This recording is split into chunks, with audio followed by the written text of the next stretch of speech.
Bonjour mesdames et messieurs, je suis content de vous rencontrer par le biais de cette vidéo. Au moins, à défaut de pouvoir vous voir en réalité, pour vous présenter ce qui sera un moment important de la scolarité de votre enfant, c'est-à-dire l'orientation en fin de seconde. Je vais vous présenter aujourd'hui tout ce dont vous avez besoin de savoir et ce que savent déjà vos enfants sur les classes de première, mais aussi de terminale. Je vous expliquerai aussi le nouveau baccalauréat, afin que vous puissiez comprendre toutes les actions que nous mettons en place au lycée, et notamment dans le cycle terminal, première et terminale, pour que vous puissiez faire les bons choix, les meilleurs choix, en discutant avec votre enfant. Donc aujourd'hui, on va voir les orientations possibles en fin de seconde, avec ensuite le calendrier de la procédure, pour que vous puissiez découvrir précisément les classes de première et de terminale, que ce soit la filière générale ou technologique, afin de faire les meilleurs choix. On reviendra sur la réforme du baccalauréat, comme je disais, avec l'accompagnement enfin pour les élèves de notre établissement, avec un temps d'échange qui ne sera pas donc en réalité, mais que je vous proposerai par le biais de visioconférences dont les dates vous seront données par la suite, une fois que la vidéo sera réalisée définitivement. Alors simplement, l'orientation en fin de seconde, comme pour toutes les orientations qui se profilent à l'horizon pour vos enfants, c'est vraiment une étape importante, mais à prendre dans la globalité. Et il faut essayer, dans la mesure du possible, de se projeter le plus loin possible. Et donc nous, notre démarche par rapport à cela, au niveau de l'orientation, c'est une démarche où on incite l'élève à se connaître, à découvrir les métiers qui pourraient l'intéresser, et afin ensuite de s'informer sur les formations possibles pour y arriver, c'est-à-dire l'ensemble des chemins pour qu'il puisse trouver celui qui lui convient le mieux, pour enfin, et c'est ce qui nous amène aujourd'hui à cette rencontre, et bien faire les choix d'orientation à l'instant T. Voilà, donc c'est le cas en fin de seconde. Donc on a incité nos élèves à travailler déjà sur ces points-là. Alors les orientations possibles qui s'offrent à votre enfant aujourd'hui, c'est dans un premier temps de s'orienter vers une première générale, avec le choix d'enseignement de spécialité.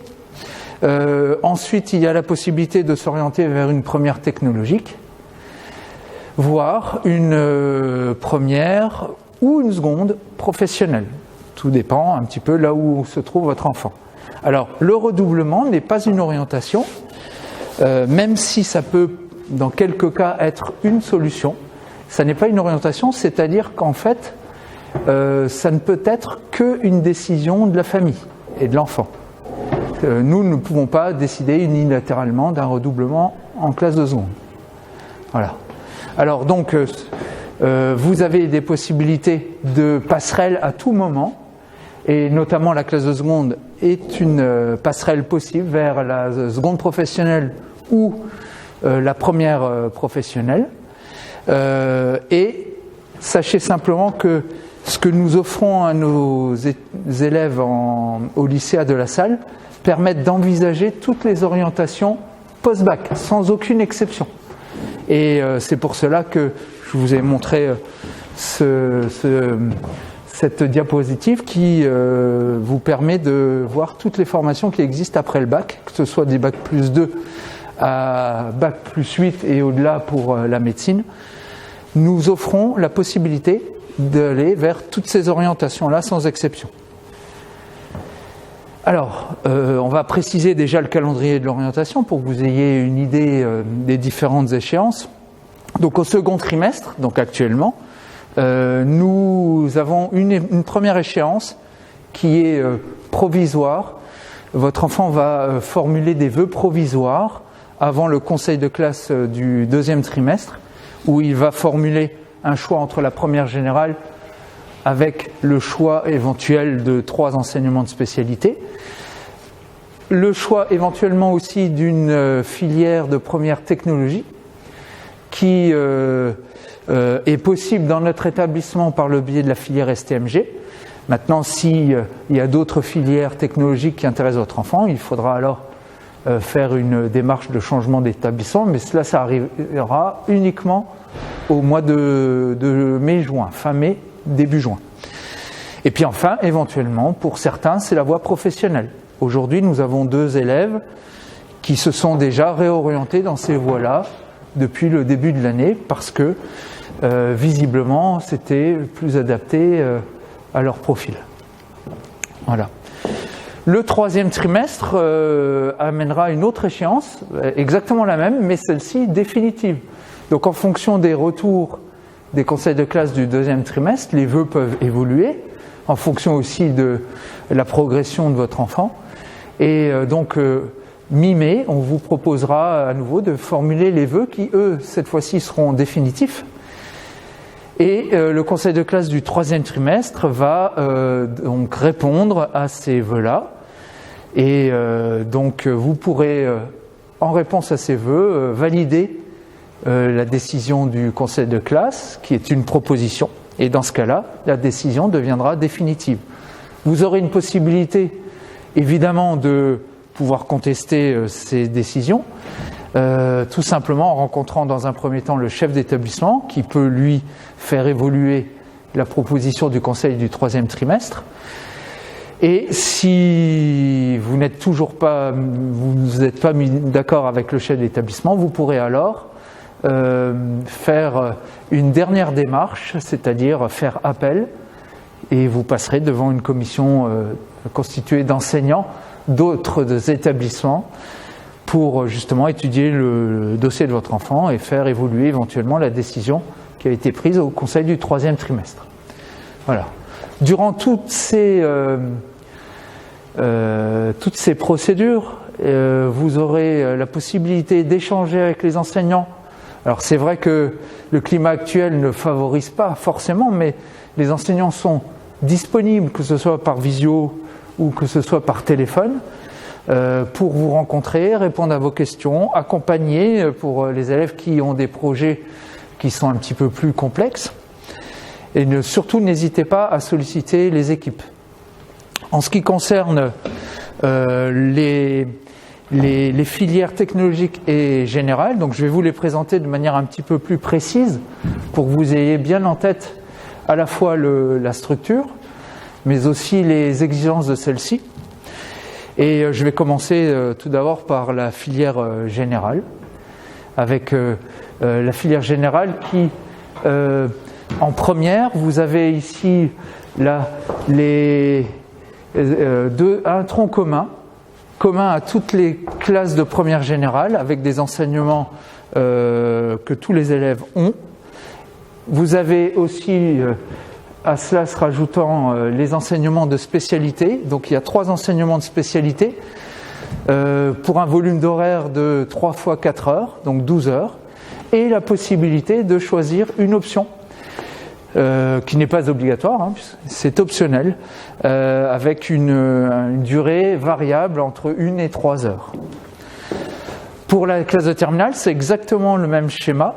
La seule différence, enfin les seules différences, c'est d'une part, on devra arrêter un enseignement de spécialité pour n'en garder que 2, avec un volume horaire pour chacun qui va augmenter, puisque ça passera à 6 heures, donc 2 fois 6 heures, 12 heures. Et toujours l'option choisie en première sera conservée en terminale. Cependant, en terminale, on aura la possibilité de choisir une autre option selon le projet d'orientation visé. Donc ça, je reviendrai dessus un petit peu plus tard. En ce qui concerne le volume horaire, donc vous voyez ici que vous avez dans le tronc commun que l'on retrouve dans toutes les classes de première générale.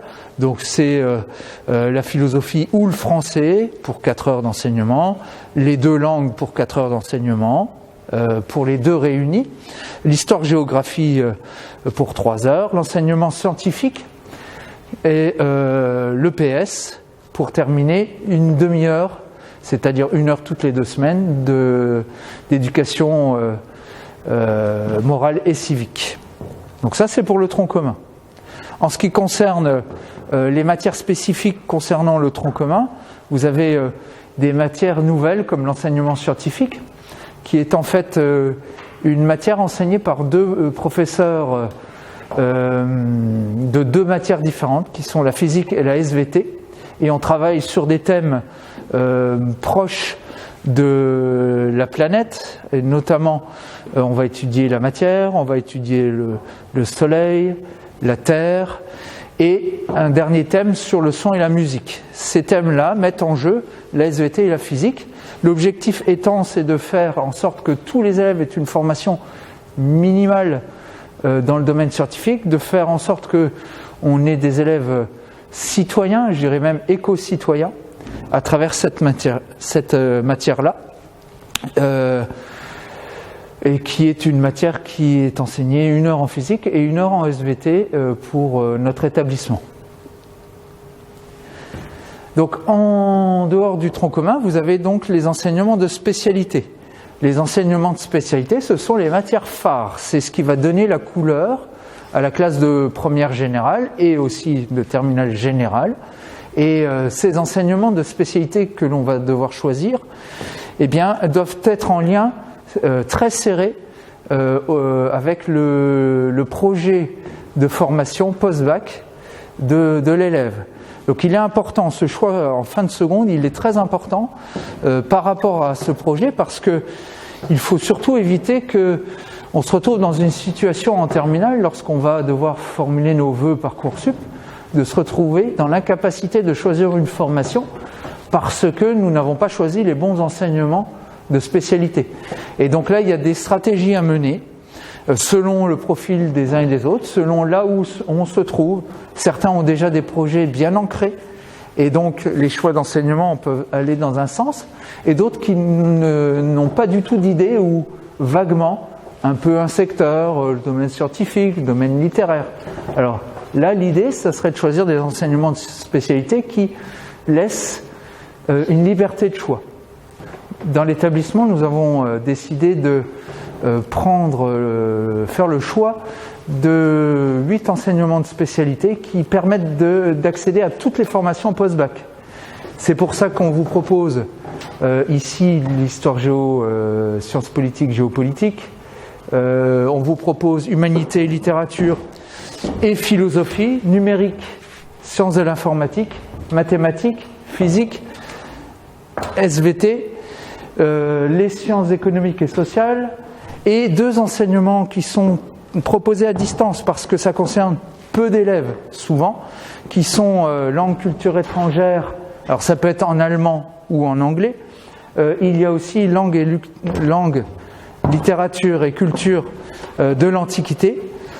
Pour l'instant, cet enseignement-là n'a pas concerné d'élèves, mais en tout cas c'est proposé. Ces enseignements-là se font par le biais de la plateforme Lauréade, c'est-à-dire des enseignants à distance enseignent et fournissent ce travail aux élèves par le biais du site internet, donc Lauréade.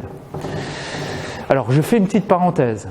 Si cela c'est intéressant pour pouvoir suivre ces enseignements dans l'établissement, je vais être parfaitement franc avec vous, c'est pour suivre ces enseignements-là, il faut avoir des compétences de travail en autonomie, une motivation particulière pour ces matières-là, et être capable de planifier son travail.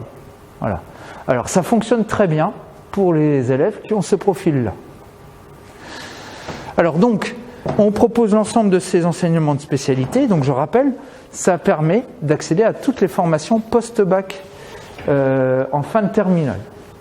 Alors, Histoire géo, sciences politiques, chez nous, est enseignée par un enseignant de sciences économie sociale et un enseignant d'histoire-géographie qui sont spécialisés dans la science politique, et ça marche très bien, il y a un travail coopératif très intéressant.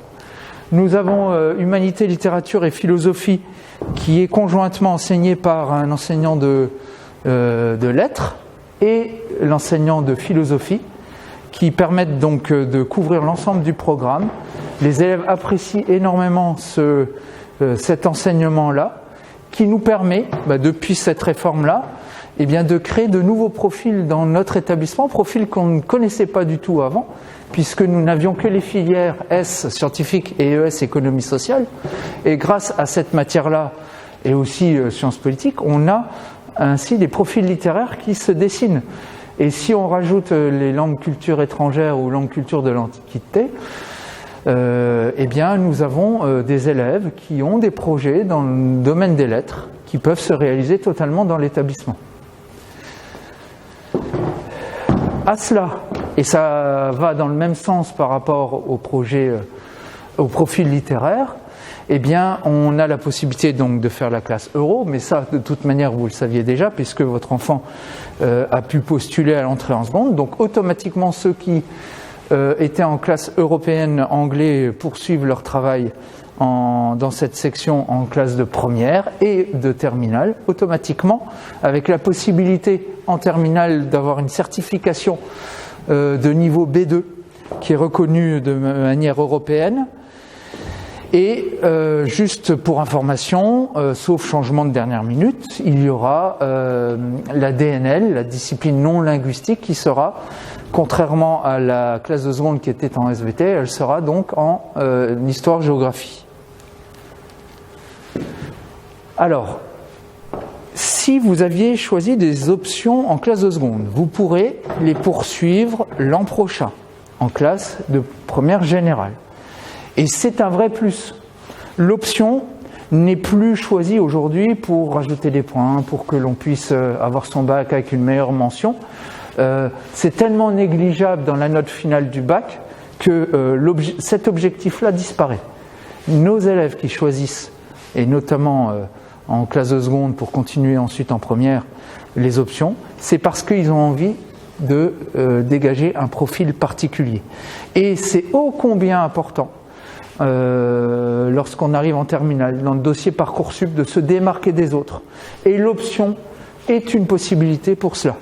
Donc, en classe de première générale, vous pourrez donc continuer à travailler le latin, ou le chinois, ou l'espagnol, ou l'art plastique, ou la musique, ou le PS, métier des sports.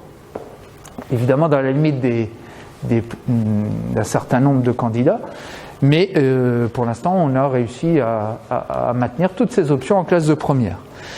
Donc ça veut dire qu'on poursuit ces options de la classe de la seconde à la première sans problème. Une option seulement, sauf si on a choisi le latin, on a le droit de prendre une deuxième option. Mais là, je vous mets en garde. Le programme de première générale est lourd, l'emploi du temps est chargé. Si on choisit déjà une classe européenne, si on a déjà l'option latin, c'est déjà un emploi du temps qui est lourd. Se rajouter une option supplémentaire peut devenir problématique selon les profils des enfants. Donc je vous mets en garde par rapport à cela. Ces options-là sont automatiquement conservées en classe de terminale.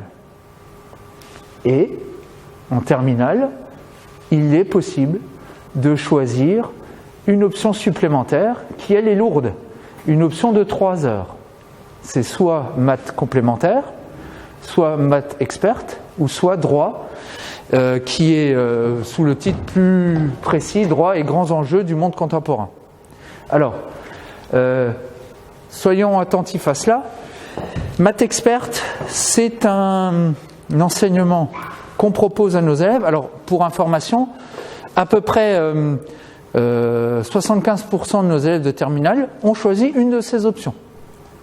Et en effectif, c'est à peu près à part égale. Donc, maths complémentaire, c'est réservé aux élèves qui ont abandonné en fin de première les mathématiques, mais ayant besoin de cette matière-là, eh bien, ils l'ont poursuivi par le biais de l'option. Ils ont poursuivi les mathématiques par le biais de cette option en classe de terminale. Donc ça, c'est réservé pour ceux qui arrêtent l'enseignement de spécialité mathématiques en fin de première. Si on n'a pas choisi mathématiques en première, on ne pourra pas prendre cette option en terminale. Aujourd'hui, beaucoup de formations post-bac demandent des compétences en mathématiques. Donc il est important de bien conserver ça, tout en sachant que les mathématiques ne sont pas dans le tronc commun de la première et de la terminale générale. Il y a une deuxième. Alors, Oui, pour être plus précis, cet enseignement-là couvre tout le programme de terminale générale dans le domaine de l'analyse des statistiques et des probabilités.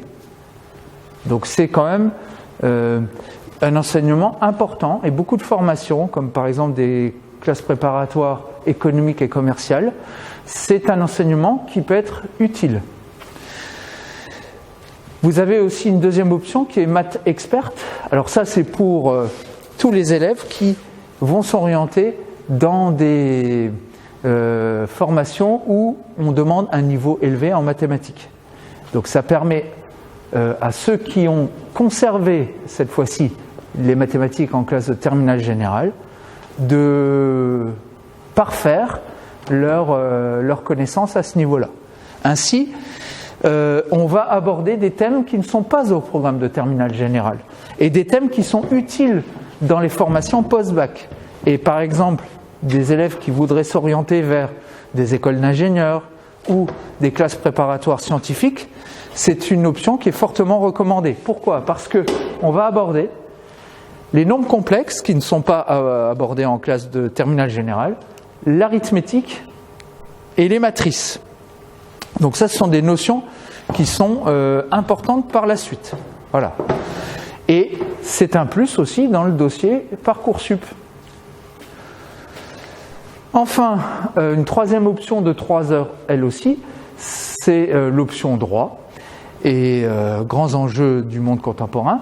Cette option, c'est une initiation au droit, une manière de penser, de raisonner par rapport au droit. C'est une initiation de ce qu'est le droit. En tout cas, ce n'est pas un travail de prérequis pour une licence de droit. Voilà, c'est une initiation au droit. Et cet enseignement est très demandé pour de nombreuses formations qui nécessitent du droit, et pas uniquement les licences de droit. Vous avez toutes les formations post-bac du domaine du tertiaire dans lesquelles on retrouve des compétences dans le domaine du droit. Voilà pour la filière de la première et la terminale générale. Donc, vous avez aussi, en fin de seconde, la possibilité de vous orienter vers une classe de première technologique. Le but de la classe de première technologique, c'est de se spécialiser dans un domaine particulier. Et il y en a une multitude. Alors, vous avez, pour ne pas citer toutes les filières, vous avez, donc la seule que nous avons, nous, en classe technologique, c'est la première et terminale STMG, qui est spécialisée donc dans le management et la gestion, et qui permettent d'ouvrir toutes les portes de l'orientation du domaine du tertiaire, dans le domaine du tertiaire. Pour les autres, vous avez dans la suite, donc STL laboratoire, STAV agronomie du vivant, donc ça on est dans une orientation en lycée agricole, ST2S sanitaire et social, souvent des élèves qui ont un petit peu de difficulté en classe de seconde s'orientent vers cette filière pour pouvoir intégrer ensuite des écoles d'infirmières ou des formations comme des établissements de travailleurs sociaux, éducateurs spécialisés, assistantes sociales, etc. Vous avez STD2A, c'est-à-dire art appliqué. Alors là, je tiens à être franc là-dessus. C'est possible de faire une demande dans cette première technologique, mais le nombre de places frise le néant chaque année. Pourquoi ? Parce qu'il n'y a qu'une seule première STD2A en Moselle, c'est celle du lycée de la communication, et ils donnent priorité à leurs élèves de seconde qui ont suivi l'orientation en seconde, design, art et design. Voilà. Donc on peut le demander, il n'y a aucun souci. Mais par contre, c'est très peu probable de pouvoir l'intégrer. Vous avez STHR, donc au lycée hôtelier, pour le domaine de l'hôtellerie et de la restauration. Là, c'est possible aussi de l'intégrer. On a des élèves régulièrement qui intègrent cette première. Maintenant, ça demande des stages d'immersion pour s'assurer que cette orientation particulière et exigeante est bien adaptée. Vous avez aussi STI 2D, qui est une formation dans le domaine de l'industrie. Je ne parle pas de TMD parce que musique-danse, c'est une filière qu'on intègre après une seconde qui est avec l'option musique-danse. Donc là, nous n'avons pas d'élèves qui sont concernés dans l'établissement. Voilà. Donc très rapidement, la filière technologique STMG, c'est une filière dans laquelle moi j'enseigne. J'apprécie énormément parce qu'on voit des élèves arriver avec un manque de confiance en soi parfois, mais pour lesquels on sent un potentiel. Et cette filière permet de reprendre confiance en soi, de s'affirmer. Et au final, eh bien, on retrouve des jeunes qui, après le bac STMG, s'orientent dans des filières qui sont exigeantes et qui n'auraient certainement pas réussi à atteindre en passant par un bac général. Donc ça, c'est pas une filière qui est à négliger.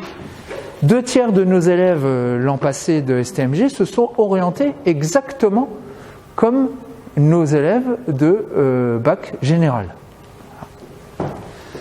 Donc il y a un tronc commun, c'est un enseignement exigeant, un tronc commun comme pour la voie générale, avec les mêmes matières. La différence, c'est que les mathématiques sont présentes dans le tronc commun et remplacent l'enseignement scientifique.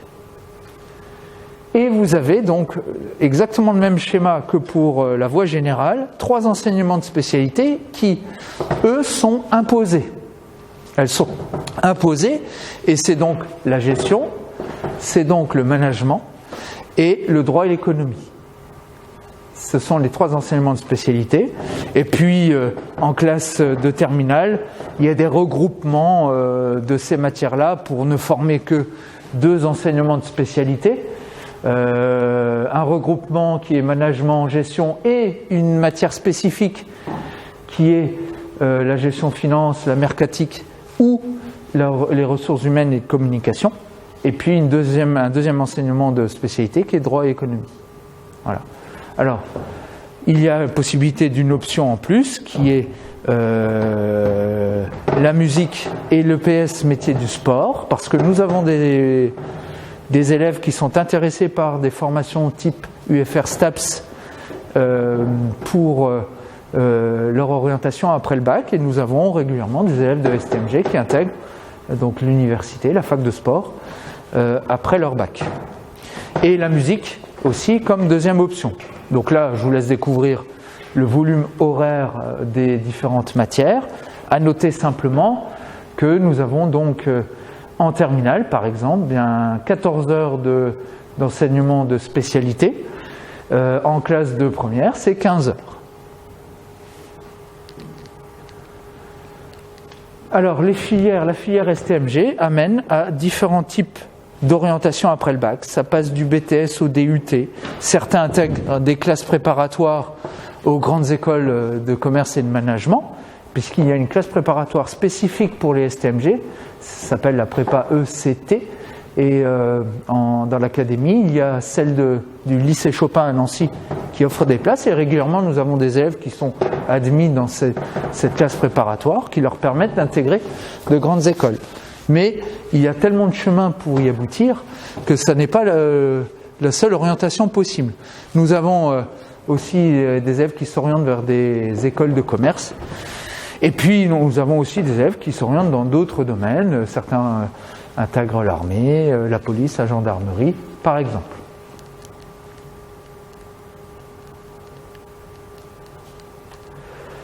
Alors, pour juste illustrer ce que je vous disais en début de réunion, dans notre établissement, je vous ai donc mis en évidence les orientations de nos élèves de l'an dernier. Donc vous voyez qu'une très large majorité de nos élèves s'orientent vers des filières qui sont exigeantes. Médecine, les classes préparatoires, les écoles d'ingénieurs, licence de droit. En nombre, c'est largement majoritaire.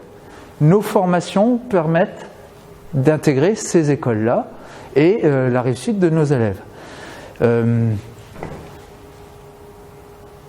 Une chose est sûre, c'est que l'orientation demande un travail de longue haleine.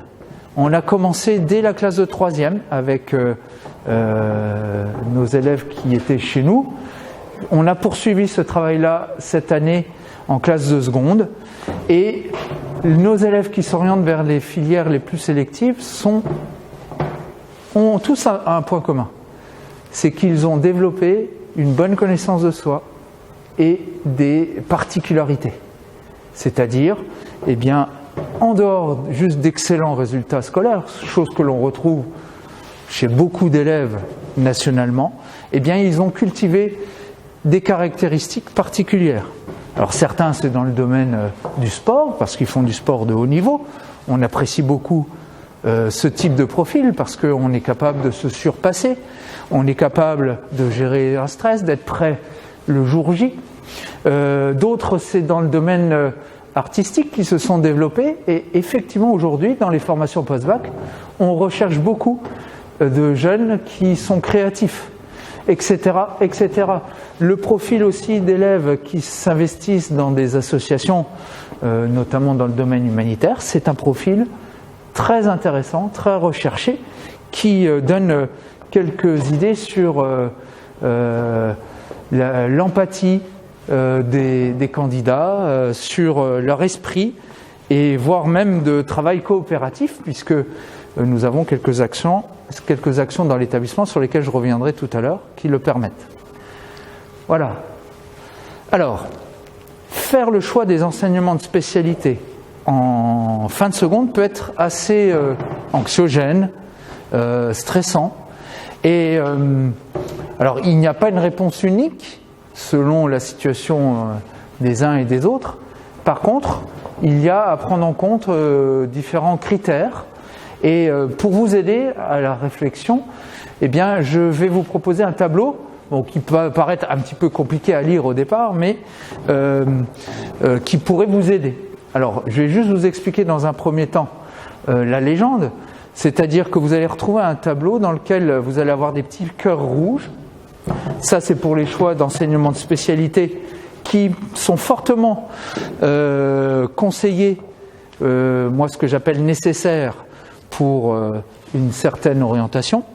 D'autres qui sont envisageables, c'est-à-dire conseillés, et puis d'autres possibles. Alors il faut juste savoir, c'est que officiellement dans les textes, toute orientation post-bac est accessible avec n'importe quel enseignement de spécialité choisi. Ça, c'est le texte. Après, la réalité du terrain est tout autre. Et il est préférable, largement, de choisir les bons enseignements pour être prêt, d'une part, à la sélection sur Parcoursup, et surtout, pour réussir dans la voie choisie. Difficile d'entamer une année de médecine sans avoir eu d'enseignement de spécialité, de SVT ou de physique ou de maths durant les années de première et terminale. Disons qu'on ne se facilite pas la tâche. Voilà, donc le choix est important. Donc ensuite, dans la légende, vous allez retrouver MC pour maths complémentaire, ME pour maths experte et D pour droit. J'ai mis en jaune aussi dans le tableau suivant toutes les formations qui sont envisageables avec un bac STMG. Donc, je ne vais pas évidemment lire tout ce tableau-là, vous aurez tout le loisir de le regarder tranquillement à tête reposée. Je vous ai répertorié dans ce tableau-là l'ensemble des formations que nos élèves ont obtenues durant ces 3 dernières années. Et pour chacune d'elles, je vais vous donner des conseils par rapport aux enseignements de spécialité selon la légende que je vous ai donnée. Alors je fais juste une parenthèse, ceci n'engage que moi, c'est mon point de vue. Voilà, vous avez le droit d'en avoir un autre, mais en tout cas, c'est uniquement de mon propre choix. Voilà. Alors vous avez donc, voilà le tableau global, hein, donc je vais l'agrandir après pour vous le montrer. Donc vous avez 2 premières colonnes qui indiquent les formations post-bac, puis ensuite vous avez une 3e colonne dans laquelle vous avez les options de terminale à envisager éventuellement, ou en tout cas fortement encouragé. Et puis vous avez l'ensemble des enseignements de spécialité que nous proposons dans l'établissement. Et pour chacune de ces formations, vous avez des petits cœurs bleus, des petits cœurs rouges ou des points d'interrogation selon l'intérêt de ces enseignements de spécialité au vu de ces formations. Alors, j'agrandis la première partie du tableau. Je vais simplement peut-être illustrer une orientation. Si on se concentre sur les classes préparatoires économiques et commerciales, ECG. Alors, ECG, maths experte, maths complémentaire, ces deux-là sont proposés. Pour quelqu'un qui est en seconde et qui veut s'orienter en classe de première générale, il est impératif d'avoir mathématiques, il est fortement conseillé d'avoir SES et sciences politiques ou l'un des deux. Et puis après, on peut développer des compétences dans le domaine de la culture générale, de la littérature, en prenant humanité, littérature et philosophie. Et puis aussi les compétences en langue sont aussi possibles de développer. Donc voilà pour les classes préparatoires. Ça veut dire qu'en classe de terminale, eh bien, si on arrête les mathématiques pour se concentrer sur SES et sciences politiques, par exemple, eh bien, on pourrait continuer maths complémentaires. Ou alors, on décide de parfaire son niveau en mathématiques et on garde les mathématiques et on peut développer ses compétences en mathématiques en prenant maths experte. Voilà. Donc voilà ce tableau-là, je vous laisserai regarder tranquillement. Ceci permet pour vous de vous faire des idées selon certaines orientations. Voilà. Alors vous avez des petites annotations parfois, je vous laisserai lire tranquillement. Alors donc, vous voyez qu'il y a plusieurs possibilités de choix par rapport à les enseignements de spécialité. Alors il y a plusieurs stratégies que l'on peut mener. En tout cas, une chose est sûre, c'est que pour choisir les enseignements de spécialité de manière cohérente, il faudra absolument prendre en compte plusieurs critères. Déjà, lorsqu'on va choisir les enseignements de spécialité, par rapport à un projet que l'on a déjà en tête, on peut déjà se renseigner sur les attendus des formations post-bac. Ça, les élèves peuvent travailler là-dessus en allant sur le site Parcoursup qui est libre d'accès et on peut découvrir les attendus pour les différentes formations. Quand je dis les attendus, on a des conseils clairs et précis sur les enseignements de spécialité attendus. Le deuxième critère à prendre en compte, ce sont aussi les compétences et les centres d'intérêt. Ça me paraît essentiel dans la réussite de nos jeunes, c'est qu'ils aient un intérêt pour la matière et puis aussi de préférence des compétences. Voilà. Après, on a le droit de choisir dans les 3 enseignements de spécialité un enseignement où on est un petit peu plus en difficulté parce que c'est nécessaire pour notre projet. Ça, c'est tout à fait possible. Et enfin, le dernier critère à prendre en compte pour la formation, pour les enseignements de spécialité, c'est de se laisser une liberté de choix, une liberté d'évolution dans son projet. Ne pas s'enfermer, ne pas s'empêcher d'accéder à certaines formations après. Donc c'est pour ça qu'il n'y a pas une réponse unique à chacun selon ses projets. Ça dépend vraiment de là où on en est personnellement au niveau de son projet, de sa réflexion au niveau de l'orientation post-bac. Alors pour vous aider, je vais vous proposer quelques cas pratiques, concrets. Alors évidemment c'est des cas idéaux, mais voilà, c'est juste pour comprendre le fonctionnement, le raisonnement qu'on peut mettre en place durant ces différentes années. Alors tout d'abord on a Nina qui elle veut être professeure de français, visiblement c'est son projet, donc on part toujours du projet, et elle hésite entre une classe prépa lettres ou une licence lettres classiques. Et donc elle veut garder par contre une possibilité, parce qu'elle avait, quand elle était au collège, elle envisageait éventuellement le métier d'architecte. Voilà. Donc, qu'est-ce qu'elle va choisir en classe de première? Eh bien, son choix à elle, c'était de choisir la spécialité humanité, littérature, philosophie, histoire, géographie, sciences politiques et mathématiques.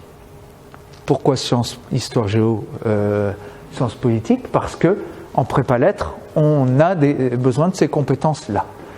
Elle a pris en plus des options qui lui permettent de développer ses compétences dans le domaine littéraire et linguistique, en gardant donc la DNL Euro, la LV3 espagnol et l'option latin.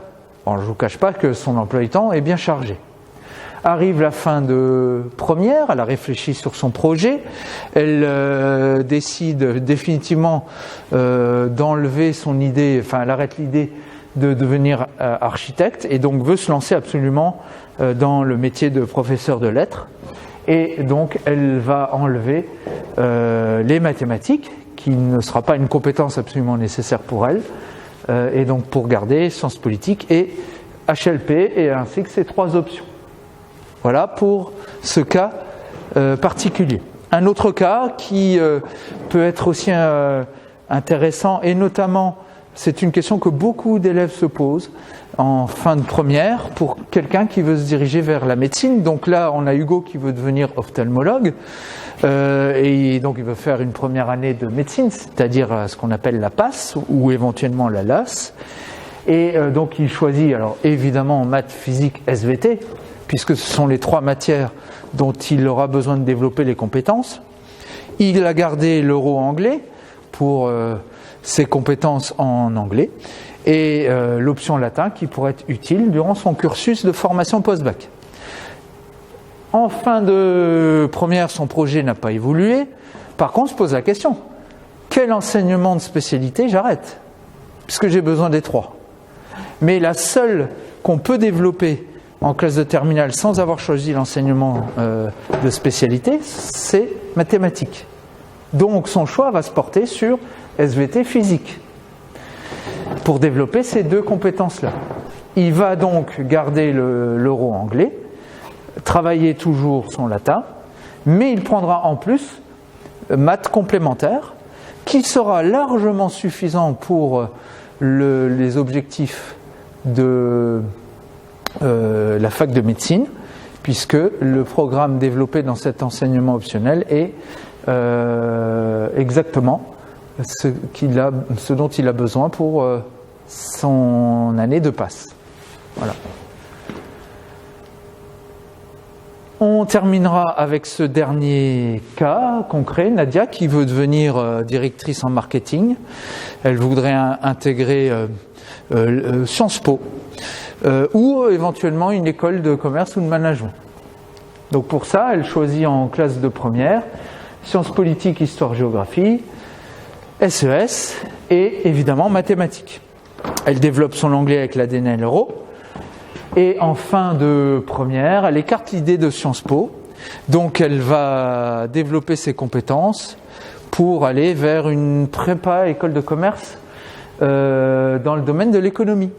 Et donc elle aura besoin de développer ses compétences en maths et en SES. Donc elle a gardé ces deux enseignements de spécialité. Et par contre, elle a pris l'option droit. Droit qui va lui permettre d'étoffer ses connaissances dans le domaine de la culture générale et du monde... et ses connaissances dans le domaine du monde contemporain. Bon, un fil conducteur dans l'établissement. Le fil conducteur, le fil rouge, c'est l'accompagnement de nos élèves en termes de projet personnel. Construire son projet, s'épanouir, c'est notre objectif principal. Il faut absolument qu'on accompagne nos jeunes à apprendre à se connaître. Nous devons leur permettre d'évoluer dans un environnement favorable.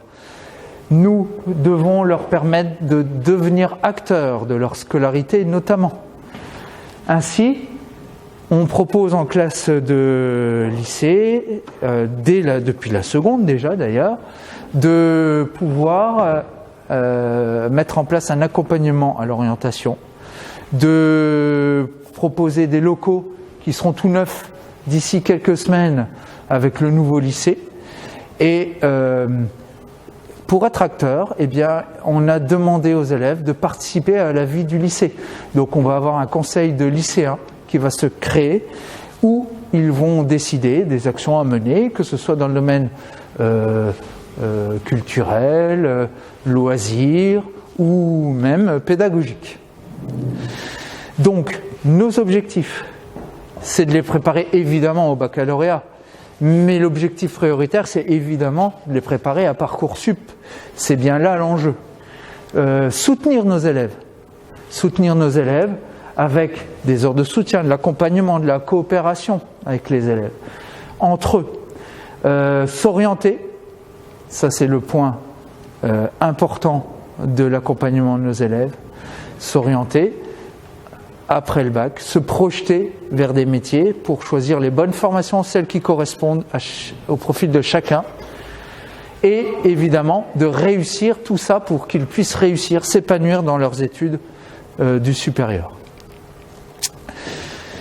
Il y a un point important aussi, il faut que vous sachiez, c'est la préparation au grand oral, épreuve qui est stressante, qui peut être anxiogène parce que c'est une épreuve qu'on n'a pas l'habitude d'aborder. Ce grand oral-là, on le prépare déjà en classe de seconde par des ateliers. En classe de première et terminale, c'est pareil. On va faire des ateliers en groupe, des classes inversées, des résolutions de problèmes ouverts, des concours d'éloquence. Ça se fait au sein des enseignements de spécialité. Mais durant les semaines d'orientation et de manière plus transversale, eh bien, on va proposer des formations à nos jeunes pour apprendre à gérer son corps, sa respiration, son stress, à pouvoir gérer sa voix, son souffle, à pouvoir travailler la rhétorique ou l'argumentation. Et il y aura des oraux blancs. Tout ça pour leur permettre de préparer le grand oral, mais ça va au-delà de ça, c'est préparer les entretiens. Entretien d'entrée en formation post-bac, entretien d'embauche par la suite. Ce sont des compétences que l'école doit permettre de développer. Et puis, dès l'an prochain, nous proposerons à nos élèves des moments où ils vont pouvoir préparer leur entrée dans les enseignements supérieurs. Et c'est ce qu'on va mettre en place et qui s'appelle Prépa Sup, où nos élèves vont pouvoir se préparer aux formations les plus exigeantes après le bac, et notamment par exemple concours Sciences Po, concours d'entrée en école d'ingénieur, en école de commerce, la possibilité de rentrer en classe préparatoire, que ce soit scientifique ou économique, et enfin dans des filières universitaires qui sont exigeantes comme celle de droit. Ce seront des renforcements dans les matières qu'on proposera, ce seront aussi de la méthodologie, et ce seront aussi de la préparation aux entretiens. Ça se passera pendant certaines vacances, ça pourra aussi se faire certains samedis. Voilà. Donc, tous ces éléments-là sont importants à prendre en compte. Chacun doit pouvoir trouver son chemin. Et nous faisons en sorte que chacun puisse trouver son chemin dans l'orientation, que ce soit après le bac, mais aussi en fin de seconde. Donc pour parfaire un petit peu toutes les informations que j'ai pu vous donner, je vous incite avec vos enfants à vous rendre sur les différents sites que vous voyez à l'écran, seconde première 2020-2021, Horizon 2021, le site onicep.fr qui répertorie toutes les formations et métiers en France, et enfin Parcoursup, qui vous donne toutes les formations qui existent avec leur attendu. Voilà. Vous aurez le droit à poser vos questions par la suite à travers des visioconférences, certainement que vous en aurez. Je vous informerai des dates et des horaires de ces visioconférences où on pourra échanger de vive voix, ce qui me paraît important aussi. Merci de votre attention.